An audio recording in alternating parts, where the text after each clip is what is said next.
想買樓嘅真係嗱聲買樓啦！珠海未來嘅房地產一定會係咁嘅。我知道我講呢句話咧，一定會招來好多人嚟鬧我。但係今日咧，哪怕係我得罪呢啲房東同埋同學啊，呢個視頻就算係冇流量都冇所謂。冒着呢個風險咧，我將我所有知道嘅珠海樓市信息全部話俾你知。25年6月底啦，嘉興揭秘珠海樓市嘅5大真相，每一條嘅背後咧都係一個天坑。唔理你係有錢嘅定係普通嘅老百姓，我覺得啊，我哋有必要了解到珠海樓市信息。其實呢個視頻咧涉及嘅內容係比較敏感嘅，但係你都睇到呢度啦。嘉興嘅老粉絲可唔可以先幫我點個讚、點個收藏呢？咁我哋直接上乾貨咯。首先如果講啊，你而家考慮喺珠海賣樓嘅，就真係唔使考慮啦。你亦都冇問我話，嘉興啊，我可唔可以等個房價再漲少少嗰啲問題？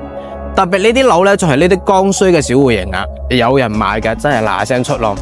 有人認為上面一出政策啊，你就諗你層樓會漲，你嗱聲拋售啦。再過幾個月啊，特別呢種戶型會越來越唔值錢。呢家就係絕對係你賣樓個最佳時機。如果你仲諗住你層樓去漲價嘅，喺樓市入邊仲賺翻少少錢嘅，我勸你而家真係要趁早打消呢個念頭，死咗呢條心咯。你而家所有可以睇到嘅，都係有人希望你睇到嘅。咁第二條啊，就係今年絕對係賣樓個最好嘅一年，亦可能咧係最後嘅一年。其實我一直喺視頻同大家講啊，往後嘅房地產絕對會大洗牌，同以前嘅模式絕對係唔一樣啊。而家絕對係越嚟越明顯。其實有好多人已經感覺到啊，兩極分化絕對係越來越嚴重啊。呢句講到好得臭啦。好地段嘅好樓咧，佢真係受歡迎。你比如話最近嘅十字門嘅灣仔啊，仲有中海啊，仲有個唐家人行啊，仲有唐家嗰個珠海灣啊，即係第四大住宅啊。你發現呢個品質越高嘅樓盤啦，相對比較保值，而且唔缺人買，仲會越嚟越貴。但係特別好似呢啲老香洲、吉大呢啲樓破少，80、90年代嘅樓嘅，你問我可唔可以買呢？我勸你真係冇買啦。再尤其嗰種好似平沙新城啊、乾務啊、濱海商務區呢啲樓啊，或者已經交付嘅有啲兩房啊，我講句真話啦，你真係唔好掂啊！本嚟我就係一個珠海賣樓嘅，我仲勸你唔好掂，呢個唔係掟自己嘅飯碗咩？但係咧，我睇到太多人買錯樓，後悔不已，太慘啦！如果你覺得我好似害你嘅，或者喺度老點你嘅，你可以直接劃走呢個視頻。依家賣樓咧，一定要睇啱時機。今年賣樓係咪比舊年至少又要買少成5到10萬蚊以上呢？大家關注我都知道啊。其實我每一個禮拜咧都會統計珠海樓市嘅信息，包括大家想買樓嘅、怕買錯嘅、怕踩坑嘅，我全部都整理好資料啦，打包成一個文檔。如果你有需要嘅話，都可以領翻去自己睇下咯。第三個啊，絕對係大市，上邊已經落咗場啦，止跌回穩呢4個字絕對對房地產有所影響。但係咧，房地產嘅整體形勢基本上都係按照呢個邏輯走嘅。1、2線城市同埋板塊咧，我先唔講咯。特別大部分3、4線城市絕對係咁走嘅一個邏輯，啱唔啱呢？大家懂嘅自然懂咯。第4個啊，就係有啲地方咯，真係打跛腳都唔好買啊！有人講降價我就可以買啦，但係你知唔知呢？其實真實嘅情況係嗰啲樓降價都冇人要。你比如講金灣西部新城嘅 B 片區咯，濱海商務區啊，以前賣幾錢啊？依家完完全全就係腰斬啊！關鍵係呢啲地方，你即使係降價都冇人要啊！之前畫咁大嗰個餅，全部都係老點啲外地人過嚟嘅，售樓部搞得好似好熱鬧，其實大多數都係湊熱鬧俾人收割嘅。呢啲地方呢，冇人氣，冇配套，買漲唔買跌，呢個就係房地產，呢個亦都係人性。呢個地方你連人都冇嘅，你攞咩去賣呢？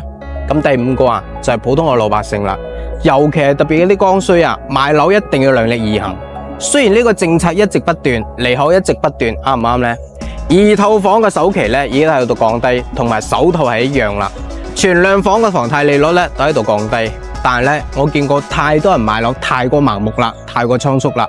關鍵啊就一定要搞清楚自己嘅收入，千祈唔好聽人哋讚你2句有幾好聽有幾好聽，就自己加槓桿去買樓啦。千祈唔好默默加槓桿。咁珠海有啲樓啊，佢嗰個景係建得非常之靚嘅，樣板間裝修得超級之豪華。我作為一個賣樓嘅，我見過咁多好嘅樓，個包裝真係包裝得靚。但係你一定要清楚啊，你要睇睇呢層樓到底適唔適合你，配套係點嘅，可唔可以還清呢個月供？你唔可以因為你買咗層樓影響到自己嘅生活水平。畢竟買樓就係改善自己嘅生活環境嘅。以上我所講嘅呢，都係我自己嘅肺腑之言，希望屏幕前面嘅粉絲呢，可以聽到心入邊去咯，亦都希望呢，可以俾你帶來幫助。如果呢個視頻你都刷到呢度啦，可唔可以幫家興點個免費嘅 like， 點個關注支持一下呢？